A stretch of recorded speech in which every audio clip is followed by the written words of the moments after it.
So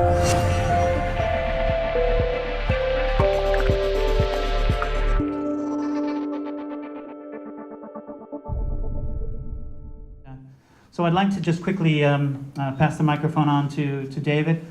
Just with a quick question, David. Can you say a little bit about, say, yourself and what Panoramix is and why you guys have been spending so much time on working on it? So I'm based in San Francisco, and I've been working on privacy-enhancing technology for the past 4 or 5 years now. I've only been working with the Panoramix project about 1.5 years. It's a European Commission-funded academic grant project involving several European universities and commercial companies to research and develop mixed networks. Mixed networks are a type of communication network that helps us prevent leaking of metadata about our communications. Does that answer your question? Yeah, no, it certainly does. So why is the EU actually interested in that? I kind of cynically think that on the one hand, at least part of the EU, they're very interested in gathering as much data as possible so that they can compete against the governments of China and the US.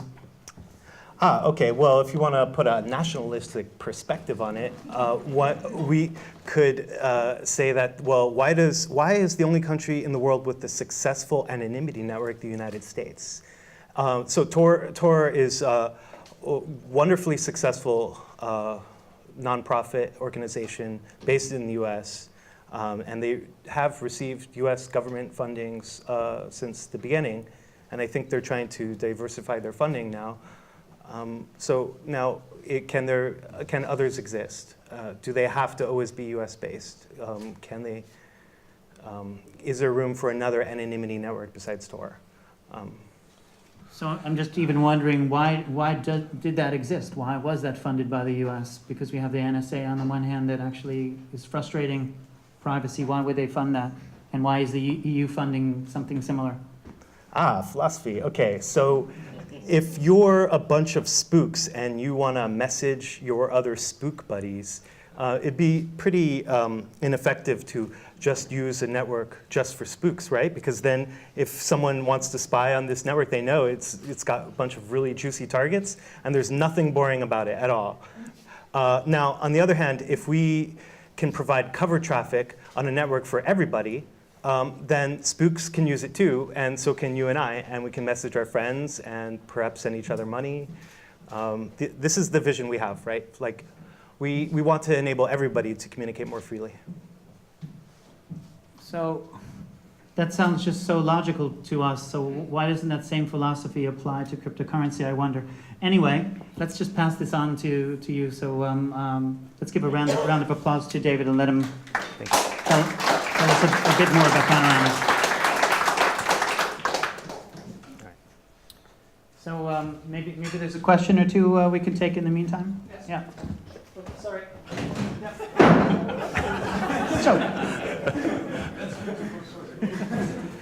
So you mentioned indeed, so with Tor, it's basically a CIA program for people to communicate, for agents to communicate, and then it was kind of done to just have agents communicate on their own platform. So that's why they opened it up to the public. Well, actually, Tor was a Navy project, not CIA. But does that then, with that same logic, does that then mean that with an EU program, does that basically mean it's an EU project that they're also just trying to open up to the public so that they have more security? It's an EU project, and we're hoping to benefit the public with it. But it's not an EU military project, right? It's an academic project. So the difference you say is that in the US, Tor was a military project? Tor initially started off as a military project, but then Nick and Roger from MIT started an open source. I need 2 hands to catch it.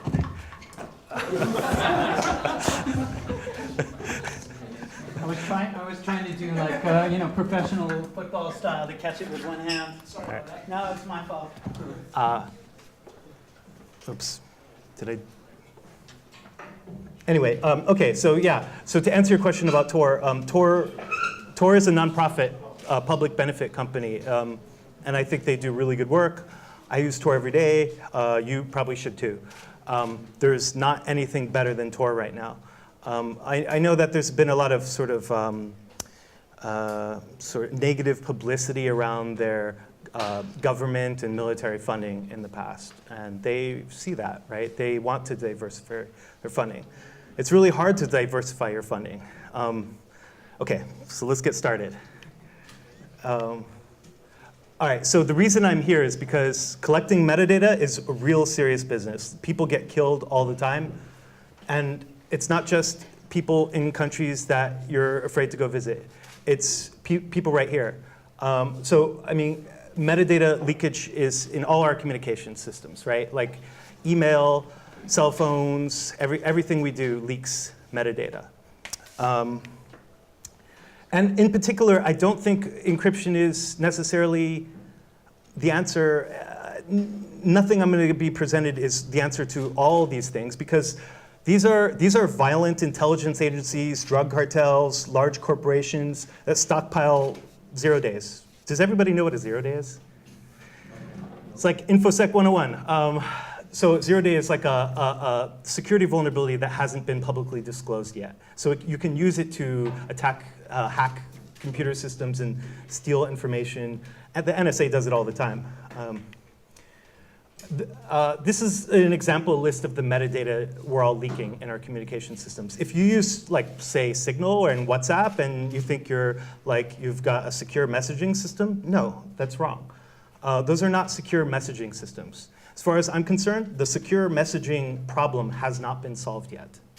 Now, traditionally, cryptographers have focused on creating encryption systems to protect the confidentiality of your data and to protect the integrity of your data, digital signatures and so on. But that doesn't stop, like, say, the operators of WhatsApp, the servers, right? They can see when you send a message. They can see who you're sending a message to. And that's not good enough. We can do a lot better. Is everybody here familiar with VPN? So, okay, so some people are, most people are not, I think. I mean, it's like, the question is, why can't we just put a VPN in front of all our devices and just be done, right? Because the VPN is only protecting against some local adversary. And VPN doesn't protect you against real traffic analysis. We're going to discuss what that means. Traffic analysis is basically, you can learn information about traffic even if it's all encrypted, right? We can learn about how often someone is sending a message, how frequently it's sent, the size of the messages, things like that. But now with website fingerprinting, through a VPN, even though it's encrypted, you can even determine which exact website someone's looking at. And they do this by statistically analyzing the timing patterns of the traffic. So why not a VPN? Because it's got a really weak threat model, right? Like, it's a single point of failure. So someone hacks your VPN server, and that's it, game over. Even if they don't hack your VPN server, if they're a global adversary, if they're an adversary with a sufficiently large view, they can see the traffic go into the VPN and the traffic come out. And they easily can correlate it. But is Tor a good solution now? If VPN's not good enough, then shouldn't we use Tor for all our transactions on the internet? And I do use Tor for almost everything. And I think Tor is great.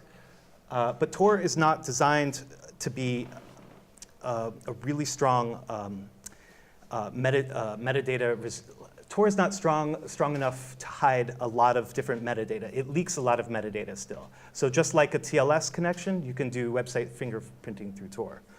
Does everybody know here, well, I'm curious, how many people here actually know a little bit about how Tor works? Seems like maybe half, a third maybe. That's pretty good. I just want to quickly mention a few things about how Tor works. So one of the things that it uses is route unpredictability. There's 7,000 Tor relays in the world. They're volunteer operated, and your client will choose a hop through 3 of them. Your Tor circuit will have 3 layers of encryption. This is to so the Tor threat model is a little bit, how should we say, tricky to explain. It's quite a bit different than the MixNet threat model. You hope that your adversary will have a partial view of the internet and that your route through the Tor network will go outside their view. That's kind of the hope with Tor. And there's layers of encryption and other stuff, but that's basically the threat model. I mean, it's quite a bit more complicated than that. If we really wanted to discuss Tor attacks, we'd be here all day. But Tor is vulnerable to website fingerprinting. So we can amass a database of statistical analysis of connections through Tor, connecting to like Wikipedia, and then see which exact Wikipedia page you're looking at. We give up on the web, but should we use Tor for our cryptocurrency transactions? Should we use Tor to message our friends privately? So I say that we shouldn't, that we can do better. This is what we have now, so if we have to do this stuff right now, yeah, you should probably use Tor. But there's nothing else better. In my opinion, Dandelion and these other things are strictly worse than Tor. If you actually look at the research and read the papers and take the time to understand it, Tor has done a really good job at managing their community, at defending against attacks. But Tor comes from this inspiring paper. In 1981, this David Chaum, the inventor of DigiCash, he's the inventor of RSA digital signatures. He also invented mixed networks. So this was when the first paper was published, and it's got all the big ideas.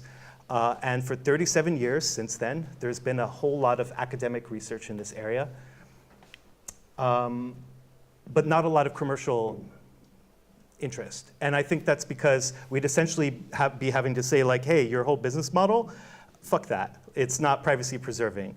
And that's just not good for business right now. So since I think people are starting to transition over to, well, we need to demand privacy, and we should have it in all our communication systems. So let's briefly go into what a mixed network is. This talk won't be long. We'll make it short. But if we have messages going in and out of this mix, right? It's kind of like a router, right? Now, in order to have resistance from a global adversary, we need these two properties. We need bitwise unlinkability and latency. So what bitwise unlinkability means, say we're at a dinner party and I have everybody in an identical black envelope. Now you put your embarrassing love letter in the envelope and hand them all back to me, and I have them in my backpack. So I can pull letters out. Having witnessed this as the global adversary in this, each black envelope represents bitwise unlinkability between input and output messages. So in this case, we're removing a layer of encryption when the messages exit the mix. So this means that input and output messages cannot be linked by the bits in the message. The other thing we need, though, is latency. We can't just send messages through as fast as they come, because then it'll be obvious that that's that message that just entered. So we need to let them mix there for a while. In this case, we have a threshold mix that has a threshold of 4, and then the output, then they're shuffled when it reaches 4. Oops, oh, sorry. Okay, so now you can see, obviously, that each output message has a 25% chance of being the one message you're thinking of for its input. All right, that's a contrived example, maybe a lame example, because the message threshold is 4. We need more like 10,000 for strong security margin. But also, this is a Chaumian mix. We don't use Chaumian mixes anymore.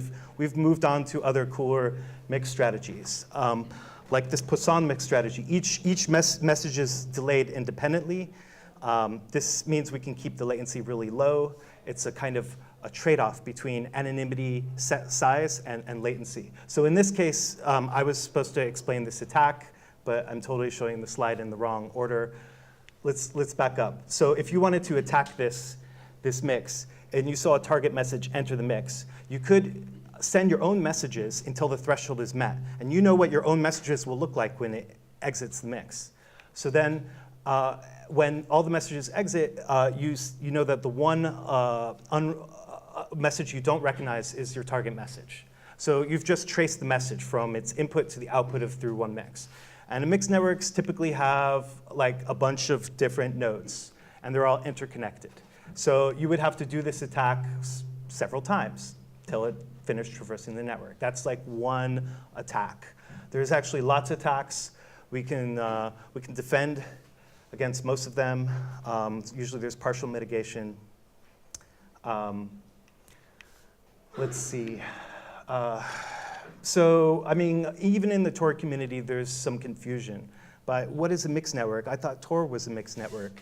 And you know, there's this really good paper by Claudia Diaz and Andre, and it's called Generalizing Mixes. And really, this paper is about how you can analyze the mix strategy as a mathematical function, and you can look at a trade-off between anonymity set size and latency. So what is a mixed network? It's a communications network that is message-oriented. It's unreliable, which means you might not get your message.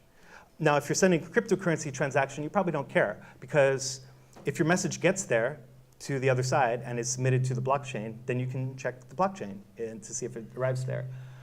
So I think for the cryptocurrency use case of mixed networks, the design is quite a bit more simple than messaging. Messaging is complicated. I mean, you want to receive messages, you want to send messages, and you don't want an adversary, third-party adversary, network adversary, to link your sending and receiving with your communication correspondence. So this is an example of a cascade topology. So the original mix paper had these mixes. Oops, hold on. Oops. So these mixes, right? Like we can hook them up in series. And does this work? Can you? All right. So, okay, so stratified topology, another topology. So cascade topology is when there's just one route. There's only one choice. Everyone takes the same route through the network.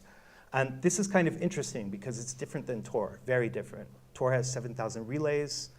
You choose 3 random ones. The route unpredictability is part of their security model. Here, it's not part of our security model.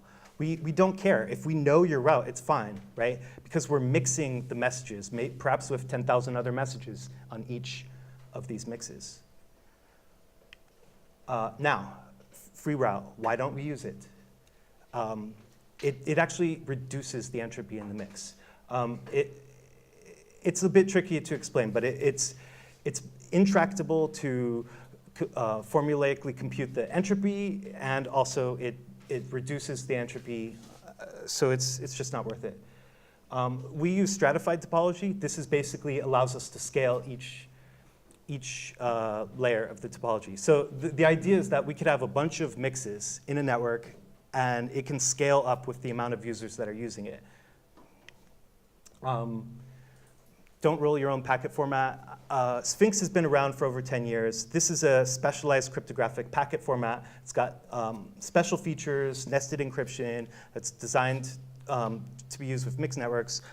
There's also low latency, like as in very high speed networks that can be designed using this. One such example is Hornet, but it's in academia. A lot of this stuff hasn't really been deployed. So, I mean, I'm not going to talk about the Sphinx features. It's maybe too technically in-depth right now. But anyone can ask me questions afterwards. OK, compulsion attack. Now, this is interesting because it's interesting to note that in Tor, you're actually quite a bit safer than in mixed-nets for compulsion attacks. So if you are familiar with crypto, so Tor has this interactive handshake. It can exchange ephemeral keys and destroy them. And so you'll be using keys which are destroyed in Tor. And it exchanges new keys quite frequently, say every 10 minutes. So now in a mixed network, because it's datagram oriented, we don't have an interactive two-way handshake. We only, because the packet is fixed as it's traversing the network. So we have a bit weaker threat model against the compulsion threat. Now, what this means in plain English is basically if the man captures my Sphinx packet as it's entering the mixnet, he can then go to the mix operator that it was destined to and say, I'm the police, please decrypt this or go to jail. And then they decrypt it and they figure out the routing information of where it's going next. And then they repeat this process until they've completely de-anonymized the packet all the way to its destination. That's the compulsion threat.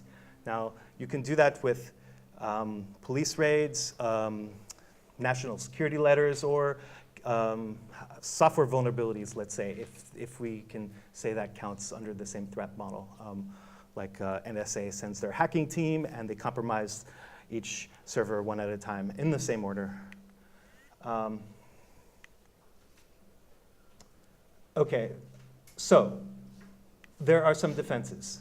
One of them is a key erasure schedule, which is different from mixed nets. So when you use a mixed network, you contact this PKI, and it tells you about the whole mixed network. And every once in a while, it's got to update keys for the entire network. So I'm working on a software project with some other people, and we're actually we had to specify all this stuff because just reading a bunch of academic papers isn't enough to actually make some software. So we actually took 3 months to write our specifications. And a lot of it was kind of centered around this key erasure scheme. So we're not using forward secure mixes because our normal mix rotation happens every 3 hours. So every 3 hours, the keys for all the mixes are destroyed, and there's new ones. But there's some interesting trade-offs. I mean, there's engineering, design, security trade-offs. And I mean, the security trade-offs are difficult to explain. It's maybe too much in depth right now. There's other defenses against compulsion attacks. They're quite clever, but none of them completely really mitigate the attack 100%. They're all sort of partial defenses. So, I mean, and there's other threat models to consider. Say you're choosing a route through this mixed network. What if all the mixes you chose in your route are already compromised? I mean, that's the type of threat model we're thinking, right? Like, so Amir Hertzberg's got 2 papers that they choose one route and they stick with that one route for a few weeks. And it's load balanced. Many users are using this one route.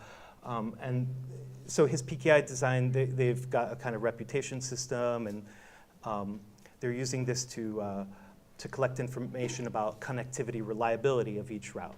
So they're taking a very different approach. This is a horrible architecture diagram. So those are all dudes with long hair down there. So the PKI is basically this missing element that I haven't explained yet. I mean, these are the mixes. The PKI is supposed to tell you, give you visibility into the network, tell you how to connect to it, which public keys to encrypt to, and things like that. So now mixes rotate their keys, and they update their keys to the PKI. And there's different attacks that can be done if the PKI isn't designed correctly. This is a kind of neat diagram I got from one of those academic papers. Take the entire mixnet and abstract it as just one single mix. There's just inputs and outputs. And so what can we learn here? Well, if Bob goes offline, and then John and Alice get 5% fewer messages, well, then that's some information leaked, right? Like, if you think about it, you yourself will have to definitely go offline at some point, even if you try not to. And so you will be leaking information to your communication correspondence. Everyone you normally would be messaging, you will not be messaging while you're offline, right? So an adversary will always be able to understand a bit more about your communication correspondence. And this is sort of the horizon, right, that we can't do better than for mixed networks, and for anything really, except that if you do want 100% anonymity, you can get it. And it's called broadcast, like DC nets and other designs like that, but they don't scale. So for example, if I want to message Richard, but I send everyone a message here, then that would be a lot of communication overhead. And if we had then 10,000 other people trying to do that, that would be way too much overhead. So it just won't scale. So because we want to build a system that scales, it's also not perfect. So this is the example of the statistical disclosure attack, the idea that if you go offline, you're leaking some information. This is to show you that the adversary does not have to be global, right? People always talk about global passive adversary breaking Tor. Well, this adversary sees this shaded region here and this other shaded region over there. That's not global. That's very local, 2 localized spots, very, very small. So much weaker adversary than NSA, GCHQ, Five Eyes, whatever, drug cartels, whatever. So this is, this kind of adversary can do long-term correlation attacks. They're also called intersection attacks. They may take weeks. I don't think they apply to cryptocurrency. We're not using the mixed network in the same way that would make the traffic vulnerable to this type of analysis. This is we have decoy traffic too. So like we get these cool security properties like sender unobservability. So if I send fake messages out, now the adversary doesn't know if I'm sending a real message or a fake message, right? Because they're indistinguishable. So decoy traffic is another one of these cool tricks that mixed nets can use. And I'm going to skip these things, too much detail. OK, so I think it makes sense to use mixed nets with all of the cryptocurrencies. Some people still don't quite get the Bitcoin thing. Like, it's not for me about unlinking with other transactions. If you have already linked your keys with other transactions, too fucking bad. If this only protects against network visibility, right? So if you do need some protection for your transactions on the blockchain, maybe use, like, I don't know, Zcash or Monero or something like that. I'm partial to Zcash, but I mean, that shouldn't matter. What we get in either case is location hiding properties, right? So if I can use Bitcoin with a mixed network, let's say hypothetically, and send someone money, and what I'm getting from that is I'm creating uncertainty for the adversary who is trying to link this transaction on the blockchain and this interaction with this mixed network. If there's thousands of other people using this mixed network, then they're not sure who has sent that transaction. And so that's sort of the benefit.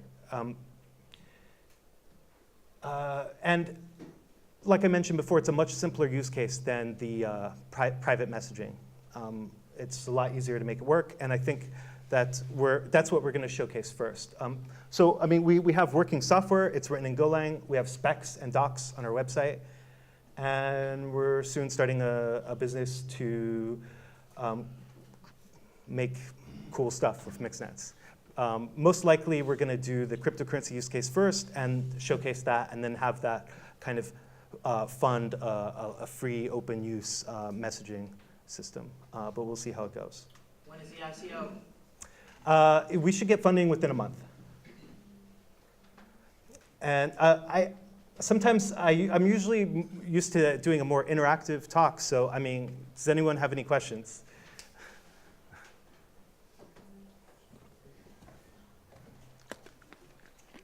So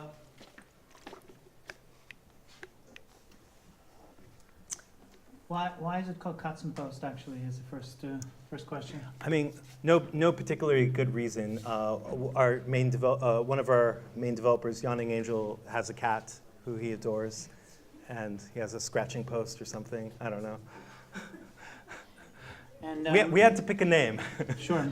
So you have a distributed team of developers. Yeah. Where can they find you, and how do you actually work together? We use mostly IRC. We're on pound cats and post on OFTC. So here's a question. Here we go. Hey, thank you. I hear a lot about I2P, something that maybe is a competitor to Tor. I'm not exactly sure, but it doesn't have, to use the network, you actually have to run a server. That's my only major understanding that's different to Tor. So what's your opinion of it? All right, so I2P. I like I2P, it's great, and I know some of the developers, they're great. I2P is datagram oriented, which I think is cool, which means it can drop messages, and it doesn't get this head of line blocking issue. So you can actually do video conferencing over I2P. But one of the main differences, and the reason why it's not super popular, it has no exit nodes. You can't browse the web with it. So it's kind of a buzzkill for most people. And so it would be like Tor if everything were hidden services in Tor. So yeah, I2P is cool. It's got a much weaker security model than Mixnet's, about the same as Tor. I mean, yeah, I'm mostly interested in working on things that aren't broken from the security model of a global adversary perspective. So, I mean, but there's room for all of these things. So on the continuum between, say, usability and privacy enhancement, where are we right now, and where do you think we need to be? Is this a false choice? Is it possible that we will have really very user-friendly applications soon? Yeah, so I hope that all these privacy-enhancing technologies will become really easy to use and very commonplace. I mean, a lot of people use WhatsApp now, and it's pretty easy. Maybe it's not so easy to verify your fingerprints, but I mean, these things are certainly becoming more popular. I mean, things like mixnets are kind of like this fringe, weird, what? We've never heard of that before, but I mean, our threat model is changing, right? Tor is not good enough for a lot of use cases. People want something better. People want privacy. And also, this is kind of getting away from encryption, right? Like, this is the real secure messaging problem. Like I said in the very beginning, it is not confidentiality. We already have that solved. It's about all this other metadata leakage. So how soon before we start to really see something that we can use? Well, I would hope in the next year or two we'll have something. So let's give David a round of applause. Thank you very much, David.